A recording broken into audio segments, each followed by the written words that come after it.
Hi there, Kim Carter here, and it's time for another episode of Babblicious, the series where I talk to you off-script about things that I like. I'm continuing in my little mini-series here, talking about other ASMR artists that I love. Today's episode, I'm going to be babbling about why I love BoyfriendAudio. I think I first discovered BoyfriendAudio a couple of months ago, while exploring this wonderful world of ASMR roleplay, and I would say that he's a little bit newer to the game than some of the, in comparison to other artists out there, which is fine, of course. But if you look at his trajectory, it is a very rapid ascent, and I think I can probably guess why. Because in the time that I started following him, I would swear that he was only something at maybe like 18,000 subscribers when I first started listening, and then shortly after I started listening and subscribed to his channel, all of a sudden he was doing a 20k subscriber Q&A special. So I'm like, wow, well, that's impressive. And he just recently did his 38,000 subscriber Q&A special. So this guy is rising rapidly, and I can't really say that I'm surprised. So he goes by K, and I think he is really, really fabulous. Now, given the name of his channel, he does exclusively boyfriend, romantic, comfort type audios. He is not branched out beyond that yet. I know that in his last Q&A he did say he was open to it, so I can't wait to hear him do some other things, because I think that's going to be super exciting. But he is excellent at what he does. Like I mentioned on previous episodes, there is nothing wrong with finding a niche and just killing it. And that's what he's doing right now. So Kay is an English teacher from Canada. And at first you can't really tell, at least I couldn't tell that he was Canadian until I heard him say sorry. And I'm like, oh, okay, yep, that's Canadian. I gotcha. Not that there's anything wrong with that either, of course. And the amazing thing about Kay, because again, last episode I was talking about how some of these artists do amazing things with their voices, and some of them just have amazing voices, and they almost don't even have to do anything. And Kay is definitely the latter. His voice is absolutely amazing. Please go click on some of the videos that I'm going to link below, because you're going to be blown away if you haven't heard this guy's voice. It is the deepest one of any of the artists that I'm going to talk about. Deeper than Easton, deeper than anyone I've honestly heard.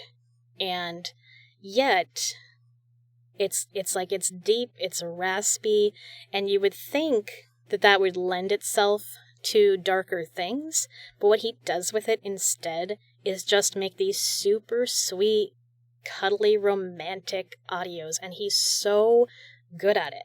It's just a different kind of combination that you wouldn't expect. This super deep voice with this super sweet type of audio, and it really works. It really does. His voice is just absolutely incredible. Now, he also does amazing things with it as well. His acting is spot on. Like, he stays right in that range that he wants to be in, with little variations if, the audio portrays having a fight or him being like more protective or caring or whatever. He goes to those places as necessary, and he's really, really good at it. So being an English teacher, I'm sure he's probably, when he was in school, probably did theater and stuff as well. So I just can't kind of wait. I really hope one day he does a villain, because his voice is just so deep. It would sound amazing. It would sound mind-blowingly good. I think that he will soon get to a place where he can take those kinds of artistic risks. Right now, maybe he might be concerned that some of his listeners would be like, whoa, this ain't what I'm here for, But I think he'll get there. And then I think he'll be able to branch out a bit more, and honestly, that's probably only going to get him a wider audience in the end, so it's probably a smart play. I believe at this point he pretty much does all of his own writing, and it's very good. I think he does what he was saying. He does write everything ahead of time. He's not just improvising. Even with that, though, sometimes his are a little bit more verbose and on the almost rambly sounding side, but but in doing so, he also makes it sound very, very natural. He really, really does. It sounds like a real conversation, so he's very good at what he does and makes it sound very, very real, like he's right next to you in the room with you. It's kind of incredible. Because that's not necessarily an easy thing to master, and if he is reading it off a script all the time, it never sounds like it, so he's doing an absolutely amazing job with this amazing gift that he has. I also would absolutely love to hear him collaborate with some other artists, because that's also something he hasn't done yet. Again, as he's one of the newer kids on the block, I think that just hasn't happened yet, and I really hope that he does, and it's going to sound awesome when he does, I just know it. He does also have a Patreon available, where he uploads his Not Safe for Work audios, and some of those are continuations of ones that begin on his YouTube channel. I was on there for a little while, and it's good stuff. I will say that he does a little bit of a different format, where when it usually gets to where things actually start getting steamy, he sort of switches over to narration, rather than keeping it in that form of talking explicitly to the listener. And that's not super my style, but if it's your style, definitely check it out. I mean, his is probably one of those voices that I could listen to read a phone book, so, I think he can get away with it.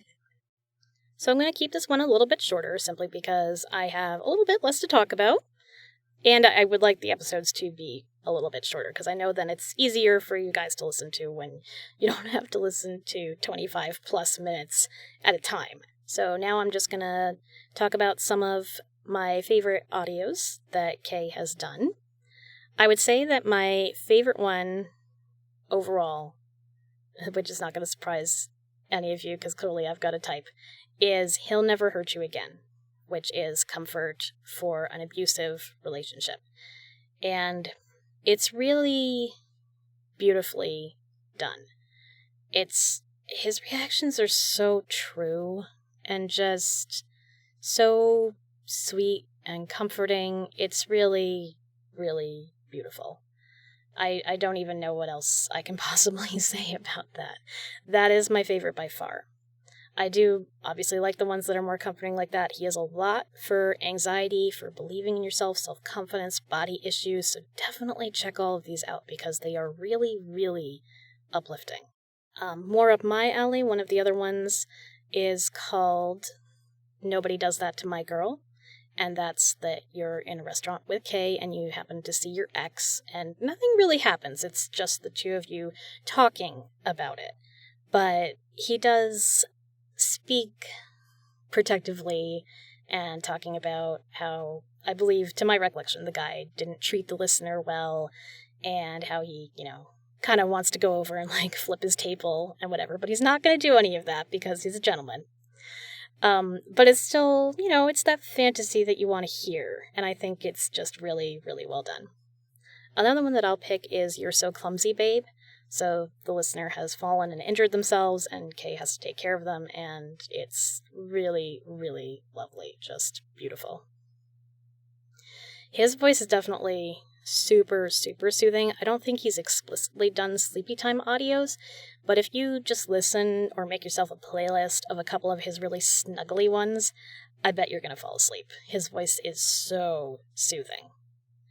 Another one I really like is I Need You Right Now, and that's a voicemail one, so of course that's always a brilliant use of this format, because then the speaker really is just talking to nobody. But it's really gorgeous. It's in the aftermath of a car accident, and he's basically just calling the listener to let them know that he's okay, but he really wishes that they were there. And I think there's a follow-up one to that, where he comes home and it's just really beautiful.